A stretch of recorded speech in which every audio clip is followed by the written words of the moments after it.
Welcome to Grace Among Us, the podcast where we unearth the many faces and places of grace and share stories of the power of grace in our human lives. Our desire is that this will inspire you to see grace in your own life and share it with others.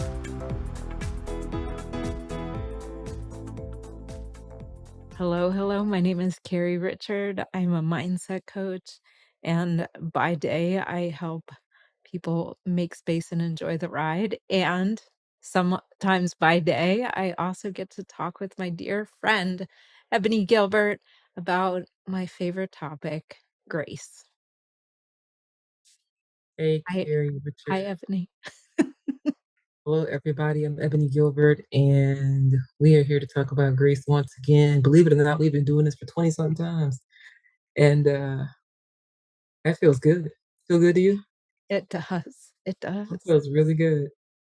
Who would have thunk it? So here we are, and today I had an idea about grace that goes against what I've previously thought. Maybe not against what I've known, but my real life day to day thoughts. So I'll throw it out here. It's not necessarily a question, it's more of just a thought, and we can go from there if that's okay. Yeah. Been dealing with some things that feel pretty challenging to me.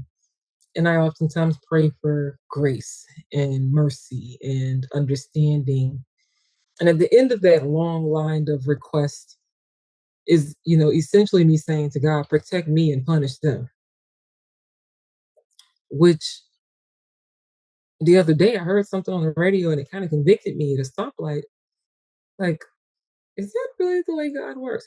What if the person we're considering our enemy is also in the God camp? And that person's praying for their own protection against me. Because an enemy goes both ways, right? Hmm. Um, and understanding that God is big enough to not shortchange my blessing because he's blessing somebody else. Why do I get the mindset of grace doesn't apply to my enemies? Or that my enemies are truly outside of God's realm of help or control? They don't deserve his blessing. And what gives me that right to think that anyway? So I've been a little perplexed about this concept for me, of grace for my enemies. And does that even align with what I should be praying for? Um, and how do I reconcile it? Because the truth of the matter is, I don't want the person I'm considering, person, thing, system that I'm considering my enemy, I don't want it to fall. I'm not looking for bad things to happen to it. I just want the bad things to stop happening to me. Um, So I get a little fuzzy there. So I figure what better place than this to talk about it and bring it to my good friend Carrie, because we do not shy away from tough issues. And this feels tough to me. This feels really tough to me. I can tell you all the things I'm supposed to say. I can tell you all the things that I've been taught and I've learned in Sunday school. But when it boils down to you feel like you're being wronged Yeah. and it's a matter of black and white, I'm not sure I know how to pray in that situation that shows grace to the person or system or thing that's imposing that wrongdoing. And I'll stop there. That is that is that is juicy. I appreciate that, grace for our enemies. So I heard you say, um, praying for protection and then dot and punishment for the other side, Yeah. right? So Somebody has to pay. yeah, exactly. Because I'm paying right now. I don't like it. So how about we turn the tide and they pay. And yeah, it's hard not to do that. It's hard not to, it's like our culture, I'm gonna generalize, but our culture is somebody wins and somebody loses. Somebody loses. And in God's kingdom, that there that that's We not can how all win. exactly everybody can win because uh I don't know, the God of my understanding is way more creative than I could ever be. And it's really difficult when I'm hurting to have any kind of uh, love, tolerance, encouragement for the person, situation, thing that feels like is causing the hurt. Mhm. Mhm. Yeah. And left to my own devices, without grace,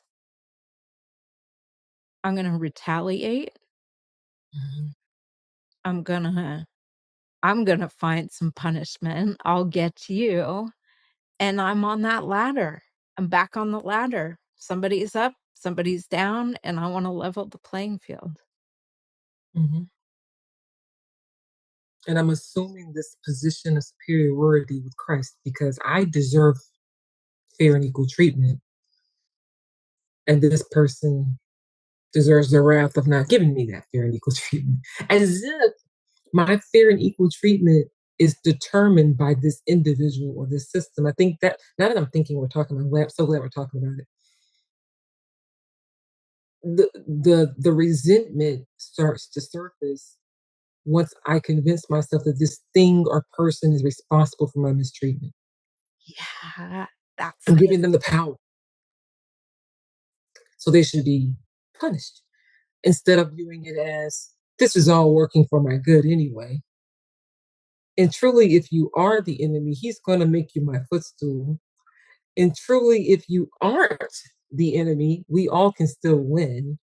And I could be an example and model of what grace should look like in this situation. See, I have the answers, but when I'm in my feelings, Mhm. I'm I've heard myself pray, and it concerns me sometimes. Like I'm so glad that God knows my heart because what comes out of my mouth sometimes it fails. It fails to express where I'm really coming from. I'm trying to convey a sense of hurt and wrongdoing and help me. And what comes out is get them, get them, get them. Mess up their finances, mess up their finances. you know, and that's not the intent. The intent is stop the hurt. Yeah, yeah. And and when in doing that, like, in deciding where the hurt is coming from, uh, I'm essentially telling God what to do, or Mhm, trying to. I'm hurting, and I know how you can fix it. So let me what to tell do? you how you can fix it. It's This about would make me this, real and it's about this, and it's about this. It's not happy. about me, right? Mhm. There's I have some dear friends that use this really quick prayer, and I can tell how open I am to grace by how I feel about this prayer. And it is 4 words: bless them, change me. Ah,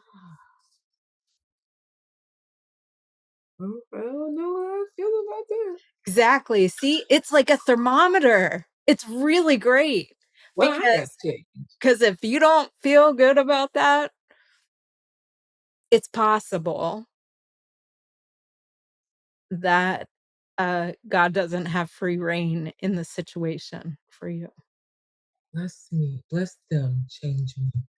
Mhm. I can wrap my mind around it. It's gonna take some practice. Yeah, yeah. It's gonna take some practice. I was watching this all connects in some kind of way. Go with it.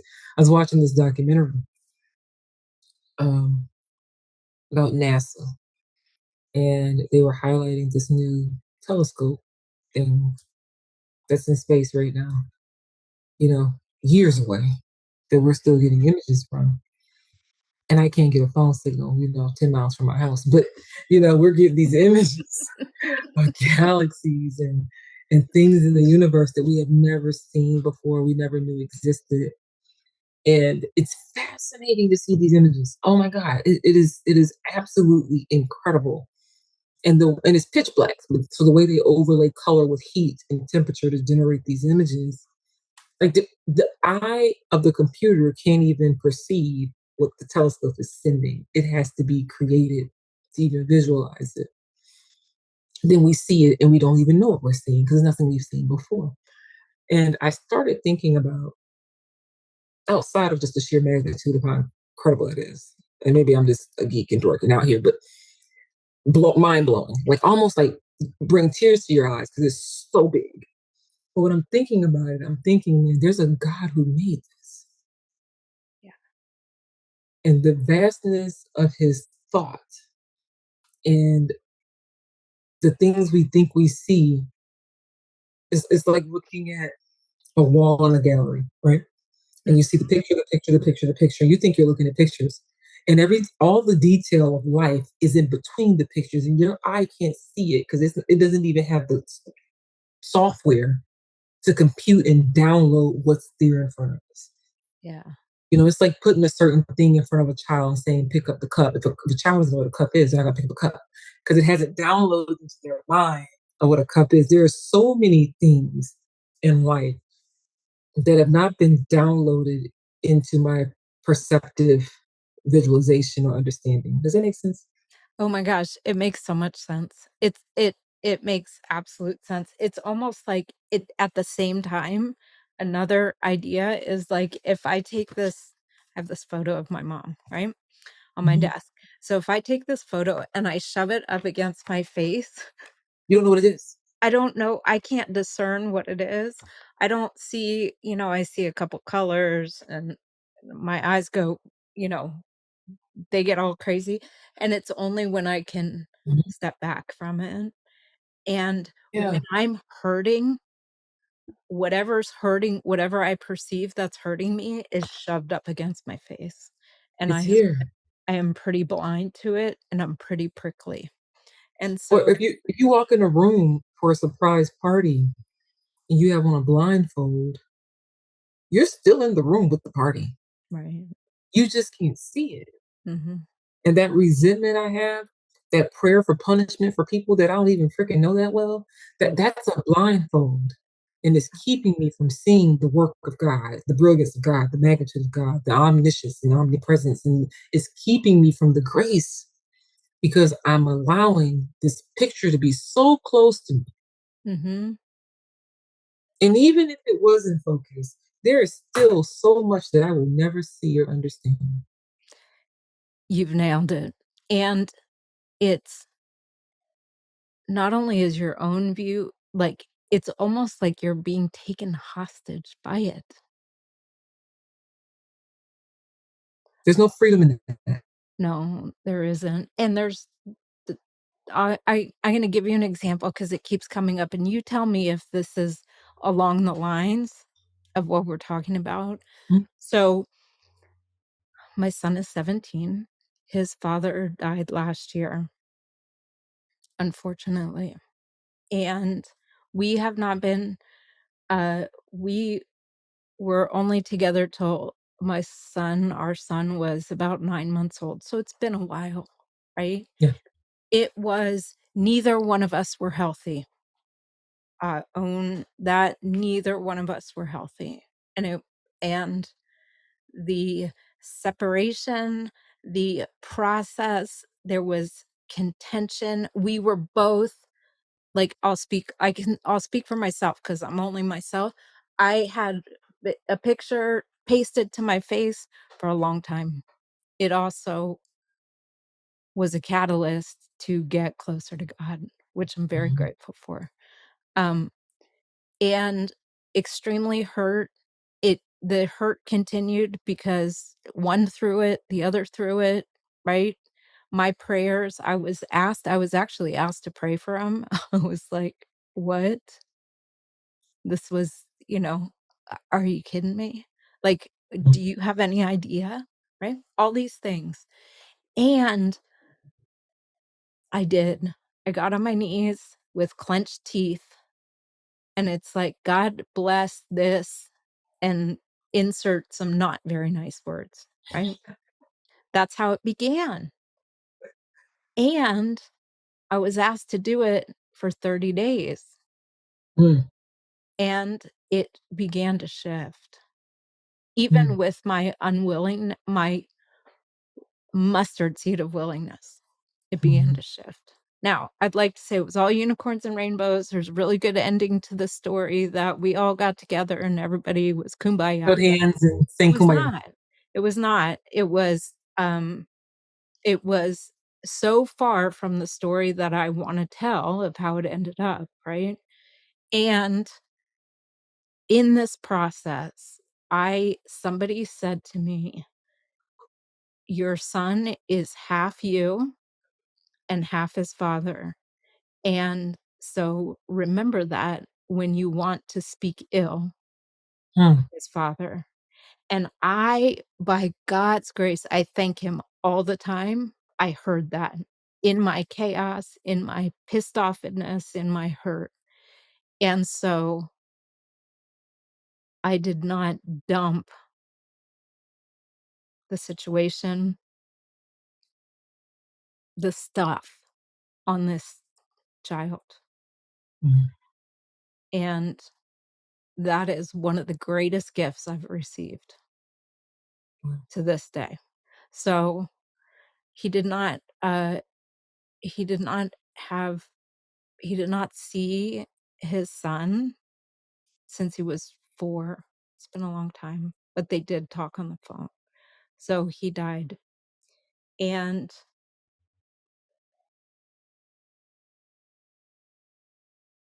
we, uh, because of God's grace, I could call him my mortal enemy.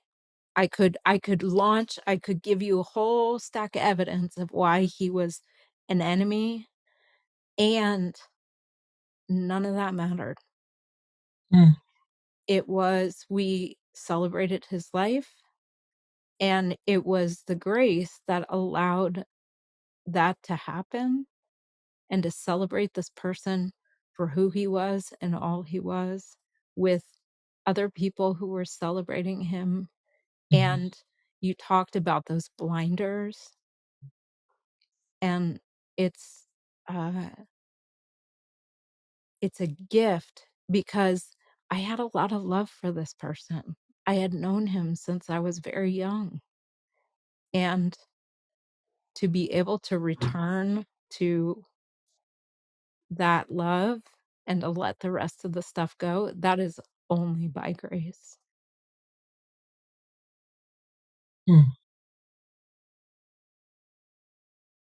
So, I don't know if that's directly connected, but it just kept Pray for coming your up, enemies. so yeah, and it actually began by being told, "This is what you're gonna do." Pray for your enemies. Yeah, Which is biblical, right? You know, that we're told to pray for our enemies. it's I don't it think I had an issue with praying for my enemy. It was the way I was praying for my enemy. yeah, I mean, it's been suggested, pray for the person that they receive everything you want in life,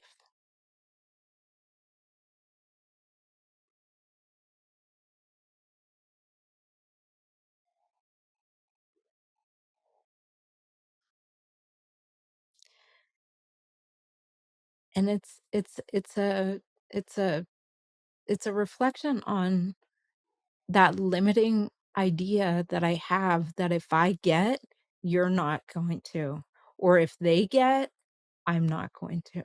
It keeps me from getting it. Absolutely. And we all can win. All the time. We can all win. All the time. Earth can be an important planet, and there might be 50 others.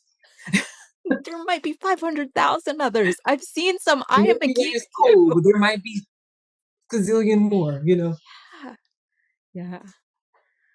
That's helpful. Thank you for sharing them. And thank you for two things that resonated with me. Number one, it wasn't all unicorns and rainbows. And number two, there was sufficient evidence to side with you. If Yeah. this had been a court of law, you would have won because I need that validation. I need I someone did to and say, yeah, that's what the court said. You I would didn't know that, but there you go. He's like, I need someone to say, no, you're right, and they're wrong. Um, but even with that, so what? exactly. There's 2 questions. That is the powerful question. So what? And the other question is, at what cost? What cost? At what cost do I need to be validated or need to be right? Is this worth the price of my validation? Like, I don't know if it is. Mm-mm. And do I want that type of reap what you sow karma? Like, you know, it comes full circle. So I appreciate just the openness of the discussion. I mean, obviously, there's a little vulnerability, a lot of vulnerability on the table with both of us here, but it's uncomfortable It is when you have the mounting evidence to say, no, this isn't right. And you don't see the form of justice that you want to see. absolutely. And when I don't invite grace in, not only do I retaliate, but sometimes I try to get a camp to come around me and Yeah, I do want the same. supporters. Yeah. And then it becomes a war. Mhm. Because I've got to build my army against you Yeah. as the enemy, and it's challenging me. This is present day. I'm not talking about past tense. It's present day challenging me to dig deeper and to really view people through God's eyes as much as I can, based on what I can see, which is very limited. It's forcing me to look in between the pictures. Yeah. It's forcing me to really, really rebuke myself, to check my own thoughts, and to really help my unbelief. Because essentially, when I'm saying I know I should do this, but I'm going to do this, I'm saying I don't believe that the right way is going to work. Yeah. So help my unbelief, my doubts, my dubious nature for all things to be not what they're supposed to be. Um, so it's a multifolded prayer. Bless them, change me, help my unbelief. Give me grace so I can be a better person. Give me the lens and the glasses to see in between the lines, in between the pictures. Humble me, which means I'm going to have some hurt because the good shit doesn't humble me. Let's be real. That's not the stuff that gets me to the ground, okay? I know. When you when you get the like when you get the playbook on how to get humble, like, without pain, All just good stuff. I mean, billionaire status, I'll tell Yeah, you. it doesn't work that way for me, Carrie Richard. I don't know I about you. know, I keep searching for it, but yeah, up until now, yeah, Hadn't found it. no. So, I'm praying feverishly without ceasing for these things to fall into play. I forgot to deal with my flesh because and I'm gonna say this, and I don't mean any ill will, just to kind of parallel with your example. When you were told, hey, your enemy was your son's father, Mhm. and this person said, he is half of them and you. There's some things in me that are reflective of the enemy's behavior, and I'd be silly to think that's not the case. I've been in an environment in this world where there are more inputs than just good. So Yeah, there's going to be some stuff that comes out sometimes is not all good. So I want to see it. I want to know it so I can address it. Um, and these situations that are challenging oftentimes bring that stuff to the surface. So now I'm mad at the enemy and I'm mad at me. yeah. Yeah, it's that curiosity of what are you showing me? What are you showing me? And what am I showing the world throughout this situation? Will I be proud of this behavior that I'm displaying as a reaction or a response? Like, if I have to look back at this movie script 10 years from now, am I going to feel good about the way I showed up to the set today? I don't know. I love how you talked about the reaction versus the response. Like, when I think of reaction, it's like, It's "Ah," explosive. like I'm being stung, right? Yeah. And so if I'm being stung by something, I'm gonna have a reaction, and that response is that pause, like, to take a pause and to invite God in. And, somebody talked about, like, it's personal I think we're talking about personal responsibility. It's like owning our behavior, our thoughts, our attitudes, our you know, how far away we are from the canvas, Or are we looking at the space in between? And if you break down responsibility, it's responsibility. Like, do you have the ability to respond? That's good. I That's love good. words. Yeah. I like that. I like that. I like that. Oh, this is good. This is good. So, Father, give us grace. Yes. Give Yes. us grace for our enemies. Give us grace when Absolutely. we're our own enemy. Yeah. Show us mercy. Because that thing I can be defining as my external enemy may just be my perception of, and I'm getting in my own way now, my own enemy. So, thank you. Always. Thank you so much. I think we You're did it. present. I think we did it. I feel like there's more, but we're in a better spot at the end of this than where it started with the confusing questions. So I'm appreciative of that. Absolutely. So, for everybody out there, if you have a thought, an idea about grace for your enemies, a prayer that you use, anything, we would love to hear. So, anything Until else? then, Yes. Until then, grace out. out. Thank you so much for joining us. If you enjoyed this episode, please let us know. We love to hear from you, and share it with a friend. Also, please be sure to subscribe so you're notified when a new episode is posted. We hope you're leaving with another pointer to grace, a new perspective that will light it up in your own life. Until next time, be well, be bold, be kind to yourself, and be on the lookout.